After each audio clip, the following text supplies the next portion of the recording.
Berjumpa lagi dalam permenungan kita edisi Rabu 21 September 2022, Pekan Biasa ke-25.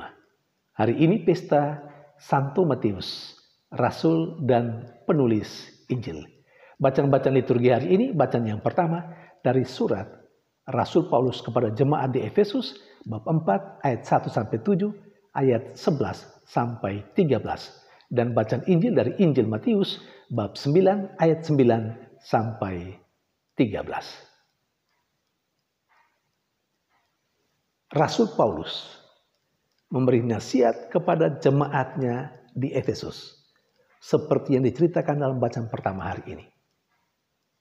Demikian bunyi nasihatnya. Hendaklah kamu hidup sepadan dengan panggilanmu. Dalam bahasa yang sederhana, Rasul Paulus sesungguhnya mengajak jemaatnya di Efesus untuk hidup sesuai, sepadan dengan panggilan mereka, jemaat di Efesus, yakni dengan tugas dan tanggung jawab yang ada pada mereka. Ada dua tokoh yang mau saya sharingkan dalam permenungan hari ini. Tokoh pertama, Yesus, dan tokoh kedua, Matius, yang pestanya dirayakan hari ini sebagai Rasul dan penulis Injil. Saya mengajak kita sekalian, saudara-saudara yang terkasih, untuk merenungkan kedua tokoh ini dalam kacamata nasihat Rasul Paulus kepada jemaat di Efesus. Hendaklah hidupmu sepadan dengan panggilanmu, dengan tugas dan tanggung jawabmu. Yesus,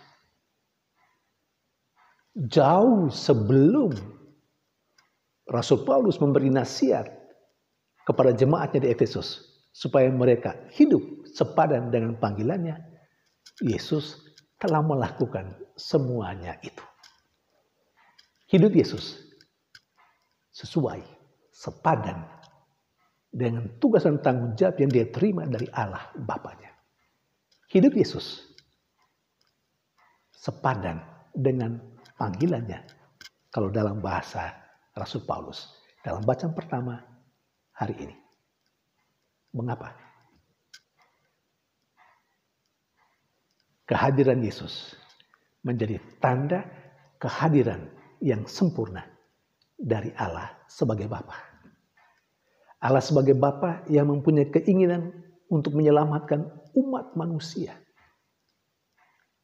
Untuk menyelamatkan orang-orang yang berdosa. Kehadiran Yesus menjadi tanda kehadiran Allah Bapanya. Untuk berada dekat dengan seluruh umat manusia, terutama mereka yang berdosa, yang membutuhkan pertolongan. Kehadiran Yesus menjadi tanda kehadiran Allah Bapa yang datang untuk menyelamatkan orang-orang berdosa, untuk mengajak mereka bertobat. Cerita Injil hari ini, di mana Yesus berada bersama dengan para pendosa, termasuk para pemungut cukai, karena diundang oleh Matius untuk melaksanakan perjamuan di rumahnya, Yesus hadir di tengah mereka di sana. Kehadirannya menunjukkan tanda kehadiran Allah Bapa di tengah seluruh manusia, termasuk orang berdosa. Kehadiran Yesus menurut cerita Injil hari ini dalam makan bersama dengan orang-orang berdosa, para pemungut cukai, menjadi tanda kehadiran Allah yang tidak membeda-bedakan manusia berdasarkan sikap moralnya, berdasarkan hidupnya, suci ataupun orang berdosa. Kehadiran Yesus menjadi tanda sekali lagi Allah yang hadir ada untuk keselamatan seluruh manusia. Dan lebih lagi, kehadiran Yesus dalam perjamuan di rumah Matius, karena diundang oleh Matius, hadir bersama dengan orang-orang berdosa, menjadi tanda kehendak Allah bahwa Yesus bersahabat dengan orang berdosa, sekalipun tidak setuju dengan dosa-dosa mereka, tetapi dia ada di sana untuk menyelamatkan mereka, membuat mereka bertobat, bahkan memanggil mereka untuk ambil bagian dalam tugas dan pekerjaannya, seperti Matius yang pestanya dirayakan hari ini, bahkan menjadi penulis Injil. Saudari dan saudara yang terkasih, Yesus telah menghayati hidupnya sepadan dengan panggilannya. Kedua, Matius, seorang rasul dan penulis Injil. Juga dalam kacamata nasihat Rasul Paulus kepada jemaatnya di Efesus, ajakan Paulus supaya jemaatnya di Efesus untuk hidup sepadan sesuai dengan panggilannya. Apakah Matius telah melakukannya? Telah menghayatinya? Saudari dan saudara yang terkasih, lebih jauh, saya mengajak kita sekalian untuk melihat Matius yang juga disebut Levi, atau dikenal dengan nama Levi. Kita mesti melihatnya sebelum Matius berjumpa dengan Yesus, dan sesudah Matius berjumpa dengan Yesus dan dipanggil oleh Yesus untuk mengikuti Yesus. Sebelum berjumpa dengan Yesus, sekali lagi, Matius atau juga Levi telah hidup dalam tanda petik sepadan dengan panggilannya, dengan tugas dan tanggung jawab yang diberikan kepadanya. Dia telah hidup menjalankan tugasnya sesuai dengan tugas dan tanggung jawab, yakni sebagai pemungut cukai. Dia melaksanakannya dengan sungguh-sungguh. Itu Levi atau Matius sebelum berjumpa dengan Yesus. Apa yang telah dia hayati dalam hidupnya sesuai, sekali lagi dalam tanda petik, sepadan dengan apa yang dinasihatkan oleh Rasul Paulus kepada jemaatnya di Efesus. Ada transformasi yang luar biasa sesudah Matius berjumpa dengan Yesus dan dipanggil oleh Yesus dan mengikuti Yesus.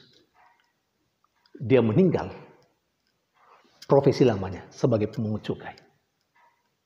Dia meninggalkan itu dan menjalani hidup baru, hidup yang sepadan dengan panggilannya, mengikuti Yesus dan menjadi Rasul Yesus, bahkan menjadi penulis Injil. Saudari dan saudara terkasih, Matius yang sebelum dikenal sebagai pemungut cukai, pada akhirnya menjadi Rasul dan penulis Injil. Hidupnya sesuai dengan atau sepadan dengan panggilannya, dengan tugas dan tanggung jawab yang diberikan kepadanya. Saudari dan saudara yang terkasih, bagaimana dengan kita? Terinspirasi dari permenungan yang saya sampaikan di atas, dalam kacamata nasihat Rasul Paulus, hidup yang sepadan dengan panggilan dan tugas dan tanggung jawab. Mari kita lihat bagaimana hidup kita sebelum berjumpa dengan Yesus, sebelum menjadi orang yang percaya kepada Yesus. Apakah hidup kita sepadan sesuai dengan panggilan kita sebelum menjadi pengikut Yesus, sebelum mengenal Yesus, sebelum menjadi orang yang percaya pada Yesus? Dan bagaimana hidup kita sesudah menjadi pengikut Yesus, sesudah berkenalan dengan Yesus, sesudah berjumpa dengan Yesus, sesudah menjadi murid Yesus, bahkan sesudah menjadi Rasul Yesus? Apakah hidup kita juga sesuai dengan tugas dan tanggung jawab yang diberikan kepada kita, atau sepadan dengan tugas dan tanggung jawab, sepadan dengan panggilan kita sebagai pengikut Yesus? saudari dan saudara yang terkasih. Kalau kita harus akui dengan jujur, seringkali kita mengkhianati hidup panggilan kita.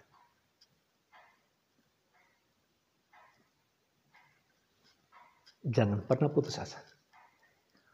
Menjadi orang yang lebih baik di hari esok harus menjadi cita-cita kita.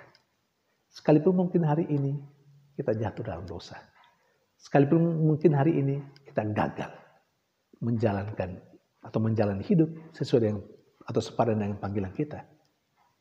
Mari kita terus bertobat, membaharui diri. Berjuang untuk menghayati nasihat Rasul Paulus kepada jemaat di Efesus. Hendaklah hidupmu sepadan dengan panggilanmu. Saudari dan saudara terkasih, tidak mudah, tidak gampang, tapi bukan tidak mungkin. Asalkan saya dan Anda mau memulainya. Mulai hari ini, di tempat ini.